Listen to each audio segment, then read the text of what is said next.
Hill with Southern Inspirations, and I'm in Little Rock, Arkansas this morning in the magnificent home of Mr. Roger Bolhouse. Mr. Bolhouse, may I call you Roger? Please do. Okay, thank you. May I call you Michelle? You absolutely better. So thank you so much for inviting me into your home. It's gorgeous. Y'all, we're in Walton Heights, Candlewood, which is literally at kind of one of the uppermost parts, not the highest area of Little Rock, but one of the highest areas. And I'm looking out of his living room window over the Arkansas River, and it is absolutely amazing. So how special that you get to see that view every day. It is special. Yeah. Well, thank you again. We are here today to bring awareness to Parkinson's disease.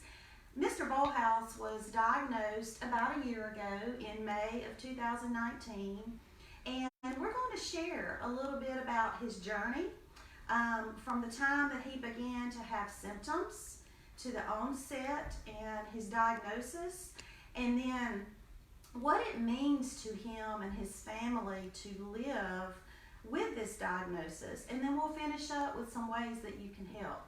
So Roger, before we dive into your diagnosis and the specifics of that, I am dying to know more about you. Roger and I are new friends, and special thanks to the Parkinson's Foundation here. And I've heard just enough about your background to know that I want to know more. So tell us about Roger. And Well, I'm 70 years old, and I have lived in Grand Rapids, Michigan. Actually, that's my hometown, with my beautiful wife, Christina. And I obtained a bachelor's degree and a master's degree while in Michigan. About 14 years ago, Christina and I moved down here to Little Rock to further her career. I was at the point where I was retiring from the job at Michigan State Police at that point.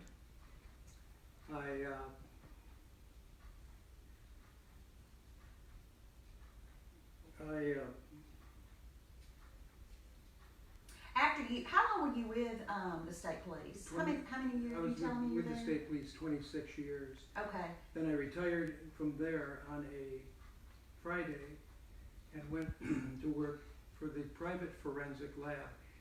In Michigan, I was, of course, a road trooper for a while, but I became laboratory director of the Grand Rapids Crime Laboratory for the state of Michigan. Wow. And I bet you could really tell some stories. I could tell some stories. Probably wouldn't want to hear many of them. Yeah, I know, right? Yeah. Wow. But then I went into this private forensic laboratory business, and we made Little Rock our home. And this private forensic business, instead of working just in the state of Michigan, we work worldwide. I've been to Kuwait and London and Mexico and a whole raft all over domestic USA. Oh, somebody's dialing you. We'll just let that go and keep talking. So, in how many years total, Roger, were you with the state police? I was with the state police for 26 years. 26 years, okay. And then your private forensics, you said once y'all got to Little Rock, right? Even before, I worked in Michigan, just down the street from the state police. Okay.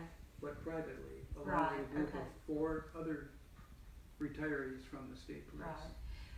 Very thriving, long-time career for sure. Yes. And lots of travel, lots of culture. You were exposed to quite a significant life there, it sounds like. Yes, that was. Yeah. So then you moved here, and when did you first start noticing something was just different? Probably 4 to 5 years ago, I realized that I had slowed down.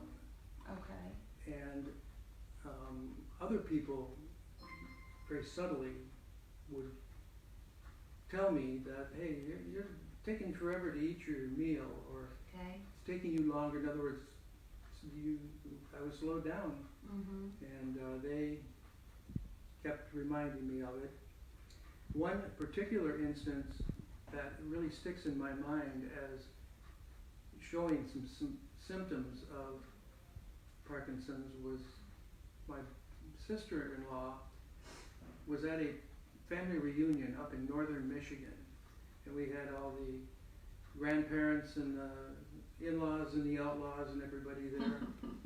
And we're walking, and I'm sitting there, and Sue, she's a registered nurse, came up and said, "Roger, are you doing okay?" I said, "Well, yeah, I am, Sue. Why do you say that?"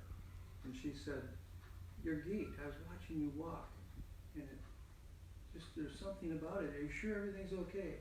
I said yes, and she, she accepted that. But as I slowed down even more over the next 3, 4, or 5 years, that kept coming back to me. So I went, I really didn't give it a lot of daily thought, but whenever I had trouble negotiating stairs or something, it came to mind, maybe there's something wrong with me. Well, here in Little Rock, I had a family doc, and he never said anything about it, even though I relayed some of these symptoms to him. He really never said anything. And then one day I had to go in for something else. I wasn't feeling well, or a shot or whatever. And I was in the waiting room, waiting the exam, and he walks in, and it's not my doc, because my doc was on vacation that day. And this new doctor, older guy, walked over, shook my hands, and went back and sat down, and I told him what's going on. And he said, "Well, I can tell you what I think you have right now. You have Parkinson's disease." Really? That quickly, where he wow. just, he then had me go over to the exam table, and he said, "I'd like you to sit up on this table." So I did, and he took his little hammer, and did reflex tests. And I got off, and he said, "Yeah, I'm quite sure that this is Parkinson's disease." I said, "Why'd you have me sit up on the bench?" He said, "I wanted to watch you, how you got up and got off." He said, and that kind of confirmed. So, wow. So some of the symptoms that I started looking back were the slowness, the inability to really walk. I worked at the federal courthouse many years as well after this private forensic, in conjunction with the private forensic laboratory. We had these wide granite hallways, where you walk down the hall, and I kept stubbing my toes or catching my feet. I said to the other guys, I said, "Man, do you have trouble with this?" And they said, "Oh, once in a while." But it was happening to me quite a bit. So I began to think that is one of the definitions, and then I realized going upstairs became more difficult and more difficult. And I realized that to get from here, point A to point B, the non-PD individual just goes. Whereas the person with PD calculates, well, I've got to go here and here and here. And that's why it seems to be such a long, slow process. Right. Yeah, because something that we probably all take for granted every day, if I get ready to rise from here and walk to your kitchen, I don't think about it.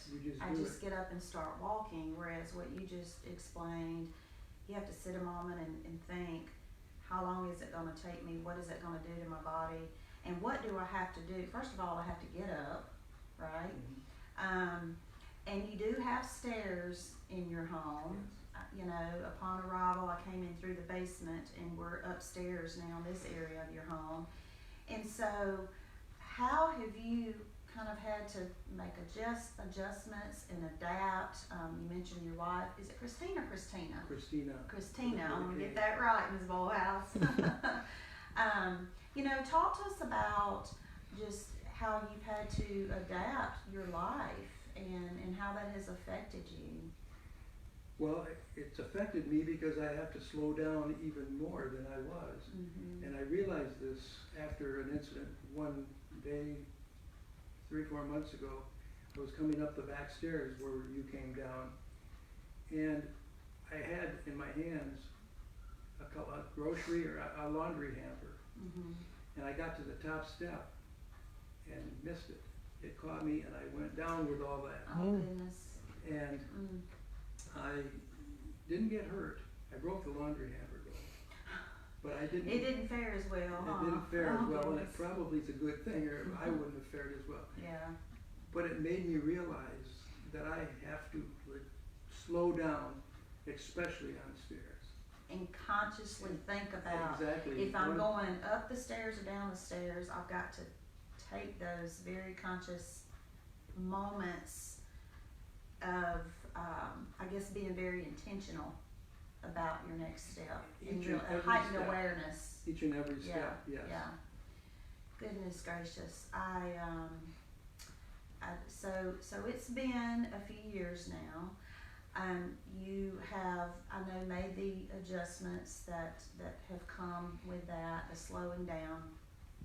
Recently, I believe, you were able to get in touch with the Parkinson's Foundation here in Little Rock and just become involved, begin to learn some more things, probably meet some people as far as being a support group to come around you, others with the diagnosis. So I know you are just kind of beginning to get more involved with the foundation, but tell us kind of how you got to know them and the things that have been able to help you so far with that foundation. Well, if I can just back up and give one more plug. Certainly, absolutely. First of all, the #1 supporter in this whole process has been Christina, my wife. Without her, I don't know where I would be. I mean, I get very mad sometimes when she says, we've got to go exercise. I think, you want me to go exercise and I'm feeling crummy? Yep, I do. Oh, So she's very good at that. that tough love. And the second thing that happened was she found, and we're a member of the Little Rock Athletic Club, Okay. she found that they have a Parkinson's class, 2 of them actually. And she contacted the director, and it's called Rock Steady Boxing.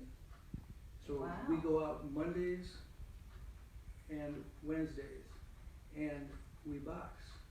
We don't hit each other, but we work up a sweat. We really do. It's not just a fluff because we have PD. Yeah. In fact, Rhonda can attest to that, I think. She wanted to get up there and join us, I think. Y'all, Rhonda is the development manager for the Parkinson'S Foundation here in Little Rock. And she has been very supportive, and Christina has. Yeah. Oh, that's amazing. But the Parkinson'S Foundation, it's just very comforting to know that there is an organization out there. There's others, I believe, as well. But it's very comforting to know that there's organizations that are looking to aid us and do research and try to make the whole process better. Right. And there's an event coming up April 25th called Moving Day? Moving Day. Is that right? April 25th.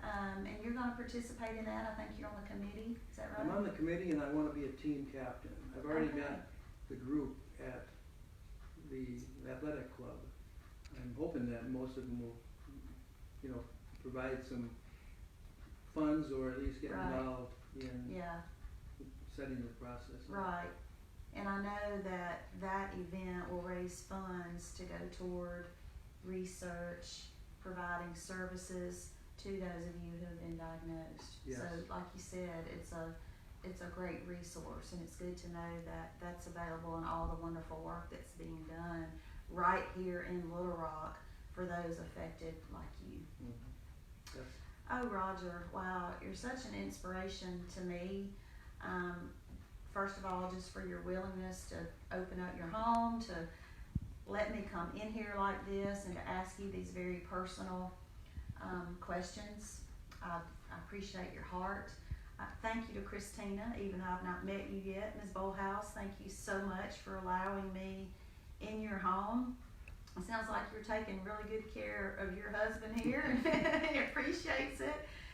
Anything else that comes to mind that we've not talked about that you'd like to share? Well, I just think it's so important that the community get to see what Parkinson's is and what it does for you and what's being done. I mean, Michael J. Fox did a lot of that. Mm-hmm. And we need more people that can just get out there and give the message. Right, absolutely. Well, I'm going to do what I can to help spread awareness and to continue to support. I told Rhonda that this will be the first story of many, so you've paved the way. No pressure at all. I can say that now that we're at the end of the interview, right? Yes, no pressure. So for everyone that's watching, thank you so much. I hope you've just been inspired by Roger's heart just to share, and I hope you'll be moved to come alongside the Parkinson's Foundation and join the fight in this neurodegenerative disease, this disorder. I posted earlier some facts about Parkinson's. I encourage you to go back and read those, and also encourage you to get involved with their upcoming event on April 25th, Moving Day. And I'll post more information about that, including contact information if you would like to form a team and come alongside Roger and his team, or if you would like to make a donation. I know the foundation certainly welcomes that. So thank you all again, everyone, for following Southern Inspirations.